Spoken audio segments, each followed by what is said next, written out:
Okay, so in this video we're going to take a look at Lab 5D. Now this wasn't your regular tracker lab type thing. In fact, we're not going to use tracker at all. However, in this case we are going to use Excel to make this a little bit easier on us. And this one features one of the solar system simulators. So you actually worked with this and collected some of the data. What we're going to do is here at Sandbox, one of my favorite programs, we're going to go to Saturn and its moons. I'm going to load this up. And so this was what you were instructed in our lab to take a look at first. In fact, here is the lab sheet.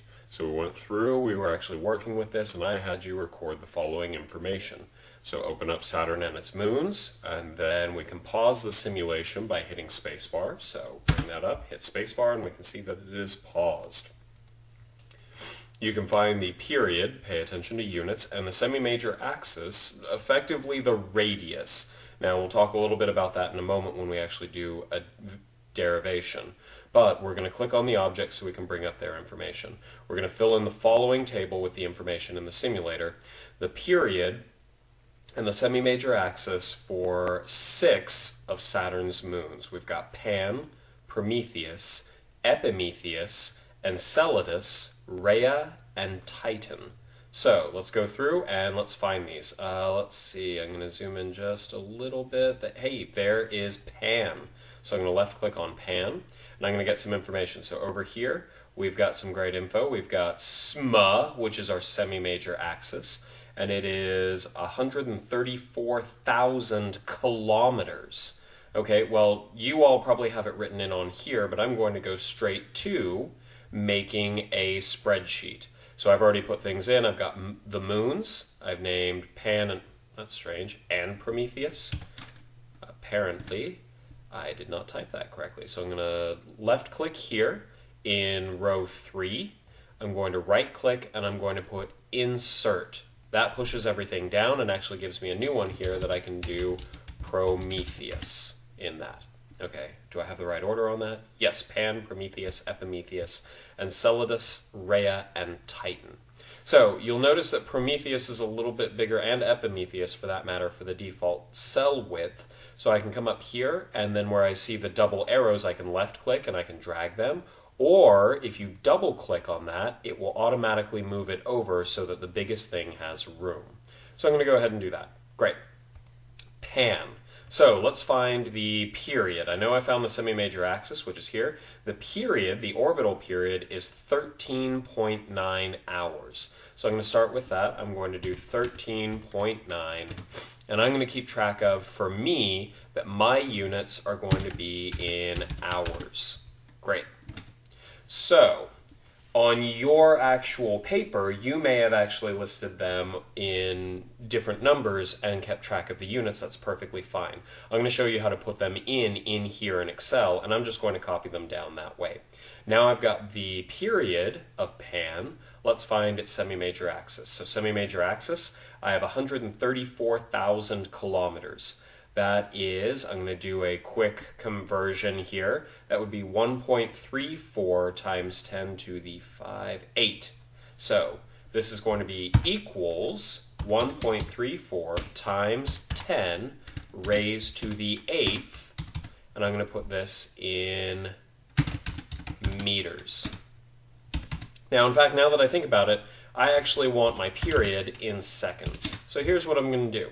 I know that this is 13.9 hours, so I'm going to hit equals, and I'm going to do 13.9 times 60, there's 60 minutes in an hour, times 60, there's 60 seconds in a minute. That will give me, this is 13.9 hours in seconds. So now I have my period in seconds and my semi-major axis in meters. That's going to be important for what we actually do with this graph. Okay, so first moon down. Next up is Prometheus. So here's Pan, here's Prometheus. I can click on it. Oops, that's Pandora. Prometheus right here. And it has an orbital period of 14.9 hours. So I'm going to do equals 14.9 times, this time instead of writing 60 times 60, I'm going to do the combination, which is times 3,600. That's great. So I've got that put in. Let's find our semi-major axis. It is 140,000 kilometers, so that's going to be equals 1.40 times 10 raised to the 8th meters. Great. It's a little bit farther out than Pan is, which is more or less what we see. Here's Prometheus and here's Pan. They're pretty close to one another. All right, so let me double check that. That is 3, 5, and then plus another 3 for kilo.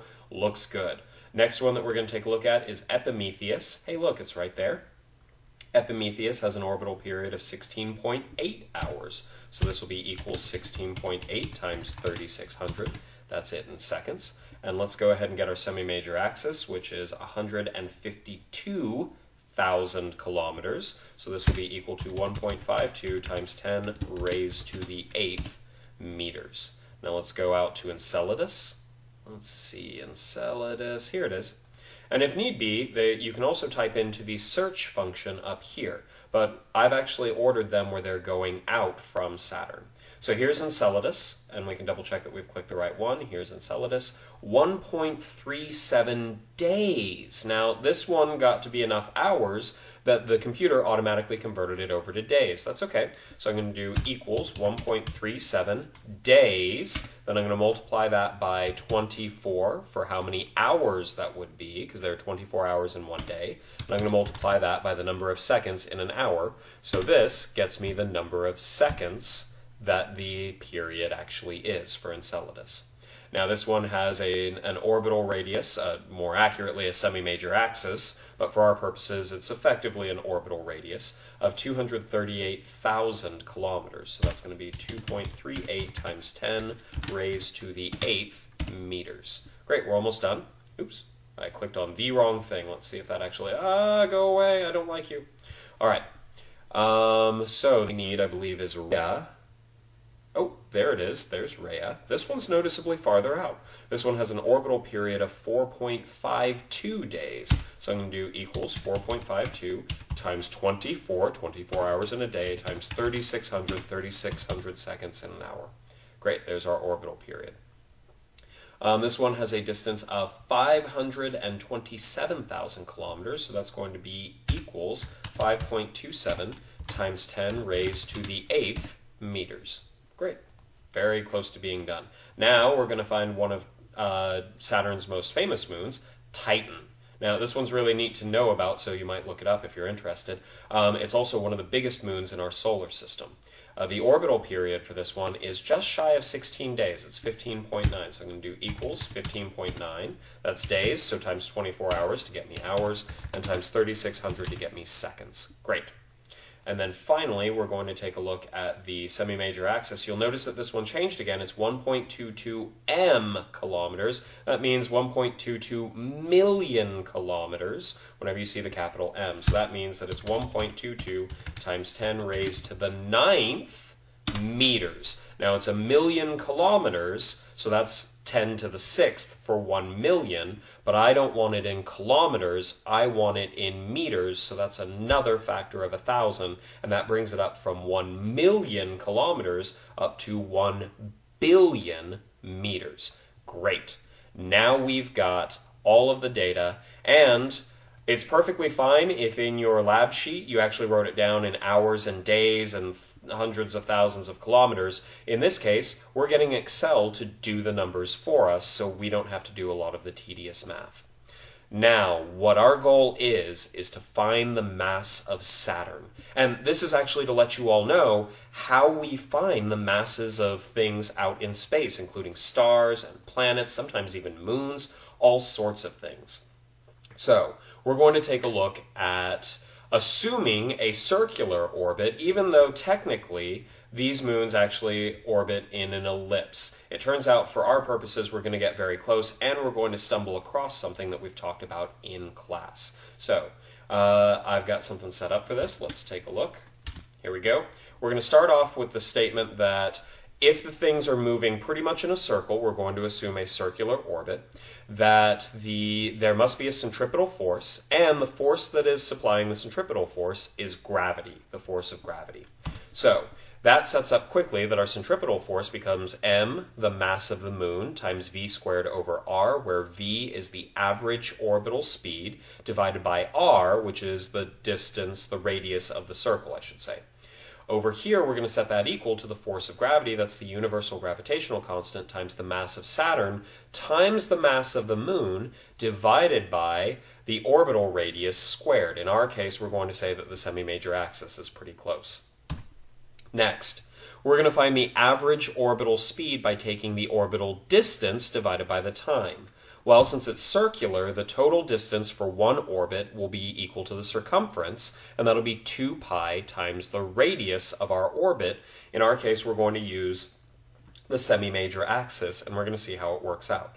Divided by capital T, which is the period, the time it takes for one complete orbit, which is one of the things that we actually marked down. The other thing that we marked down is the semi-major axis, which is going to act as the radius of our orbit. Great. Now, I've gone through and we're back at this equation here, mv squared over r equals gm mass of Saturn times mass of the moon divided by r squared. Remember, the little m in this case is the moon because it's the thing moving in a circle, so that's the mass we use in the centripetal force equation. Now here, since there's an m on both sides, we see that it drops out of the equation, and the mass of the moon is actually irrelevant in this. We have that the orbital speed squared divided by the orbital radius is going to be equal to the gravitational constant times the mass of Saturn in this case divided by the orbital radius squared, because that happens to be the distance between the two objects. Now I'm going to do a little bit of algebra here. I'm going to multiply both sides by r. That gets rid of the r squared in the denominator over here and gets rid of that r. So multiply both sides by r and you'll end up with this. Now I'm going to do a replacement with the equation that we have up here. The average orbital speed is going to be 2 pi r, our circumference, divided by the time it takes to complete one complete orbit, which is the period. Now remember, that's our average orbital speed, but we need the speed squared, so I'm going to square this. That will be equal to g, the gravitational constant, times the mass of Saturn, divided by r, the semi-major axis in this case, but orbital radius. All right. Now, taking that equation that we just worked with, I'm going to move it up to the top here. I can now move this around a little bit. What I'm going to do is I am going to square this out. So 2 pi r, quantity squared, becomes 4 pi squared r squared. And I did one more step in here. This is over t squared. I moved the t squared over to the other side. And I moved this r, multiplying both sides by r, and that's what changed the r squared into an r cubed. Feel free to pause the video and start with this equation, multiply both sides by r, and multiply both sides by t squared, and you should come up with this.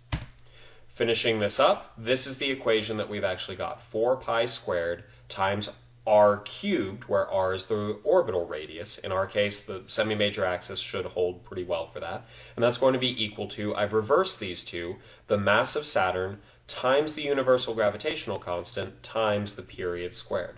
Now, why did I do that? Because now we're going to graph g, the universal gravitational constant, times the period squared.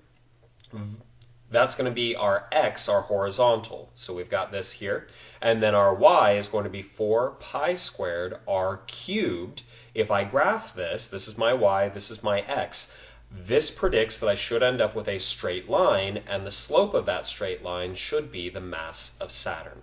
So now we know what we're going to graph. We want to take 4 pi squared times r cubed, and that's going to be our vertical values. And then our horizontal is going to be the universal gravitational constant times t squared.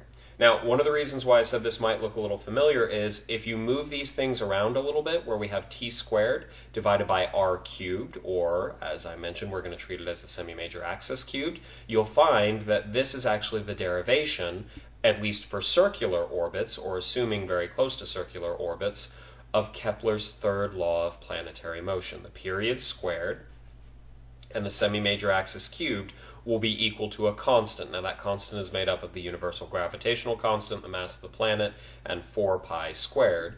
I'll let you do the math to actually see exactly what they come up with. But our key thing is this: the graph we want is with these values. All right, so now I'm going to get Excel to actually do that. One of the first things I'm going to do is I'm going to come down here and I'm going to set up the universal gravitational constant, big G. It will be equal to 6.67 times 10 raised to the negative 11th in SI, and so therefore it has units of newtons times meters squared divided by kilograms squared. You're welcome to double check that. Here, I want my y values. So we said that that was going to be 4 pi squared times r cubed. So I'm just going to write a title to the column, but here's what I want. I want 4 times pi. To get Excel to use pi, you want to type in pi and then do open parentheses, close parentheses. That will have Excel bring in pi. Now in a bind, you could also put in, say, 3.14, but this will actually use all of pi. Now I need pi squared. I could try and raise that thing to the squared, but I'm just going to be safe and I'm going to multiply it by pi again. And now I need to multiply that, 4 pi squared times r cubed. Remember, our radius in this case, we're going to use the semi-major axis. So I'm going to select the semi-major axis. I'm going to raise that to the 3rd power. All right. Now that's a gigantic number. That's one of the reasons why we're using Excel on this, just so we don't have to worry about actually graphing that out. All right, let me double check if there's anything that changes. Nope, that looks good. So I'm going to grab the little button, I'm going to drag this all the way down. Now I've got all of the values that I need. This is why we're using Excel, because otherwise that would take a while for us to calculate up. Now here, I wanted the universal gravitational constant times t squared, the period squared. So I'm going to do equals the gravitational constant times the period squared raised to the 2nd power. Now real quick, I'll show you something. We're going to run into a problem here. Zeros. Why? Because if you click on this, you'll see that when I pulled this down, it went down from the universal gravitational constant. Now if we come back up here to the very first one, let's find our universal gravitational constant. It's the one in blue. I want it to not change from that cell, so I'm going to put in front of the B a $sign, and in front of the 9 a $sign. That's a message to Excel that when I drag this down, now watch what happens. When you put those $signs there, it won't actually move that cell. In other words, it keeps pulling that same cell for G, which is exactly what we want. Great, we're actually almost done. Insert, graph, we're going to go to charts, and an XY scatter plot. Here we go. So right click, I'm going to do select data, add, series name, Sanchez,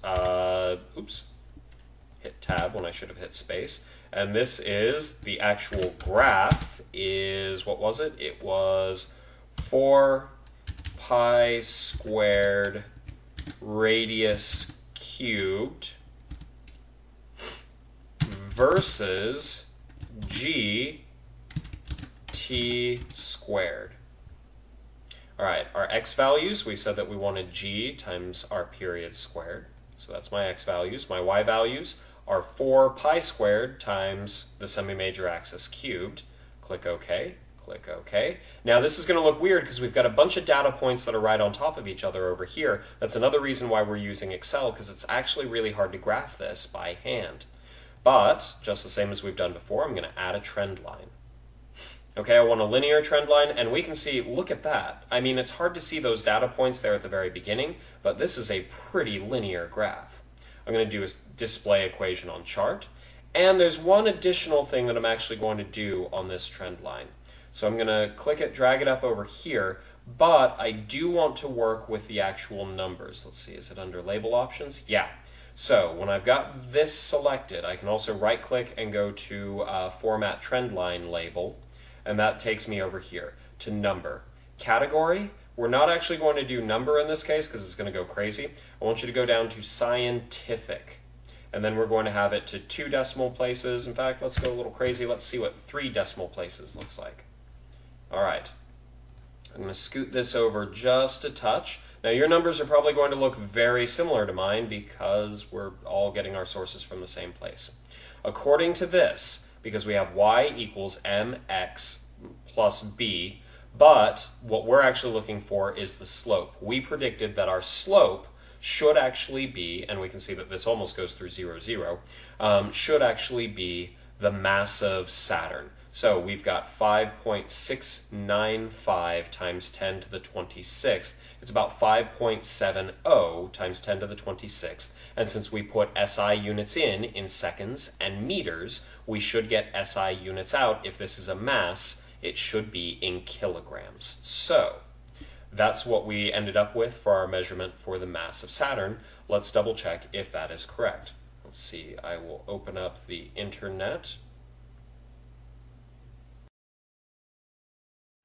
Okay, so we're back. Just the last thing that we're actually checking is whether or not we're close, or right for that matter. Now, one of the reasons that I stopped it temporarily was just to make certain that everything was good with the internet. And on top of that, like usual, Windows 10 will remind me that whatever this is good or something. Anyway, you can't fool me. It's still Internet Explorer, so no.